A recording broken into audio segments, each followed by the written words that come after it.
কোন 7 শ্রেণীর ব্যক্তি, কোন অভাগা, কোন কপাল পোড়া সেই 7 শ্রেণীর ব্যক্তি যাদেরকে আল্লাহ তাআলা পছন্দ করেন না, ভালোবাসেন না।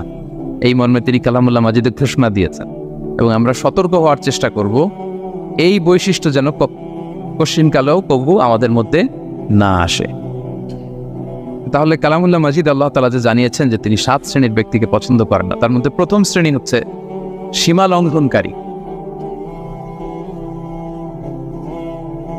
আরবিতে বলে আল মুআতাদুন, সীমা লঙ্ঘনকারী ব্যক্তিকে আল্লাহ তাআলা পছন্দ করেন না। লিমিট ক্রস করলে আল্লাহ তাআলা পছন্দ করেন না। লিমিটকে কেউ যদি ওভারস্টেপ করে, ক্রস করে, আল্লাহ তাআলা পছন্দ করেন না। সীমা লঙ্ঘনকে তিনি মোটেও পছন্দ করেন না। এবং মজার ব্যাপার হচ্ছে আল্লাহ কেউ কোনো অন্যায় করলেই সাথে সাথে পাকড়াও করেন, কেউ ভুল করলেই আযাব দেন না, কেউ নাফরমানি করলেই আযাব পাঠান না। আল্লাহ অনেক সময় দেন, অনেক সময় দেন, শুধরে যাবার অনেক টাইম সে পায়। তারপরও যখন সে লিমিট ক্রস করে তখন আল্লাহ ধরেন। আল্লাহ সব সময় ধরে না, ধরলে ছাড়ে না, ধরে ধরে ধরে না, ধরলে আল্লাহ ছাড়ে না। আল্লাহ সব সময় ধরবেন।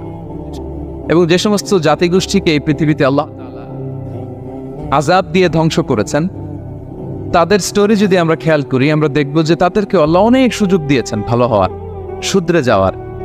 কিন্তু তারা আল্লাহর আদেশ অমান্য করতে করতে করতে করতে যখন লিমিট ক্রস করে ফেলছে, একটা সবকিছুর একটা লিমিট থাকে, কি বলেন? We all should know all limits. আপনাকে জানতে হবে যে আপনি কতটুকু পর্যন্ত করতে পারবেন, কতটুকু আপনার সীমানা। You should know your limit. এই লিমিটটা আপনার জানতে হবে। তারা যখন লিমিট ক্রস করেছে আল্লাহ আযাব দিয়েছে। আপনারা সামুদ জাতির নাম শুনেছেন?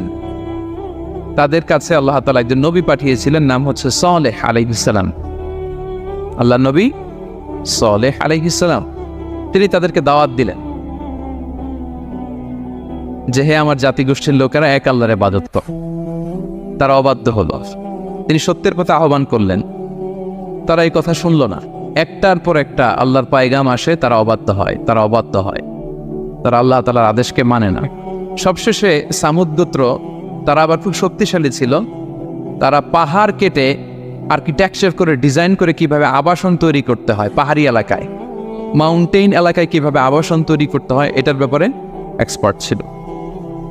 কিন্তু তারা সালেহ আলাইহিস সালামকে বলল, সালেহ তুমি পাগল, তুমি জাদুকর, তুমি যে আল্লাহর কথা বলছো আমরা মানবো এক শর্তে, যদি এই পাহাড়ের ভেতর থেকে 10 মাস